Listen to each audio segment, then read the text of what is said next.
हिमाचल प्रदेश के विधायकों की बगावत अभी शुरू भी नहीं हो पाई थी कि पश्चिम बंगाल में कांग्रेस को जोरदार झटका लग गया। कांग्रेस को खरी खोटी सुनाते हुए प्रदेश कांग्रेस के नेता कौस्तव बागची ने पार्टी की प्राथमिक सदस्यता के साथ साथ पश्चिम बंगाल प्रदेश कांग्रेस कमेटी की सदस्यता से तत्काल प्रभाव से इस्तीफा दे दिया।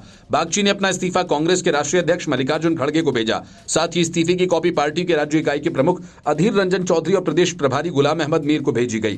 कांग्रेस से इस्तीफा देने के बाद बागची ने बीजेपी में शामिल होने के संकेत दिए। ममता बनर्जी के कट्टर विरोधी कौस्तव बागची ने अपने इस्तीफे में लिखा, मेरा मानना है कि हमारे शीर्ष नेतृत्व के द्वारा टीएमसी के साथ गठबंधन बनाने का आग्रह केवल कुछ संकीर्ण हितों या कुछ नेताओं और उनके सहयोगियों के लाभ के लिए है।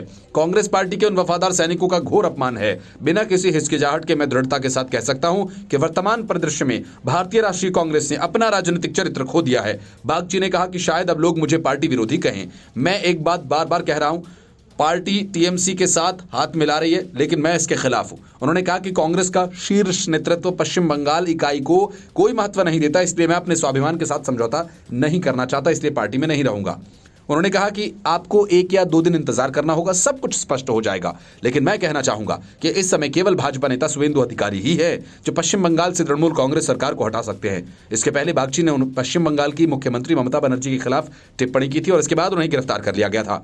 पिछले साल मार्च में जमानत पर रिहा होने के बाद कौस्तव बागची अपना सिर मुंडवा लिया था। उन्होंने राज्य में ममता बनर्जी सरकार की सत्ता में रहने तक बाल नहीं रखने की कसम खाई थी। हालांकि वे कांग्रेस से पिछले कुछ समय से नाराज चल रहे थे। कांग्रेस की टीएमसी के साथ गठबंधन करने की वजह से वो नाराज थे। बागची के मुंडन करवाने के वक्त कई कांग्रेसी नेता भी वहां मौजूद थे। ये अपने आप में चौंका देने वाली घटना है जब किसी नेता ने इस प्रकार कसम खाकर मुंडन करवाने की बात अंजाम दी हो। उसके बाद कसम खाई कि जब तक ममता बनर्जी सरकार न गिरा दूं तब तक बाल नहीं रखूंगा, ममता बनर्जी की नींदें उड़ा दूंगा। मुंडन करने के बाद उन्होंने ये भी कहा कि अगर ममता बनर्जी प्रदेश की कांग्रेस अध्यक्ष अधीर रंजन चौधरी से माफी मांगेंगी तो वह भी माफी मांगने के बारे में सोचेंगे। असल में बागची ने एक संवाददाता सम्मेलन में कहा था कि पूर्व आईएएस दीपक कुमार घोष की लिखी पुस्तक ममता बंदोपाध्याय के जेमोन देगची में बहुत सारी खास बातें हैं।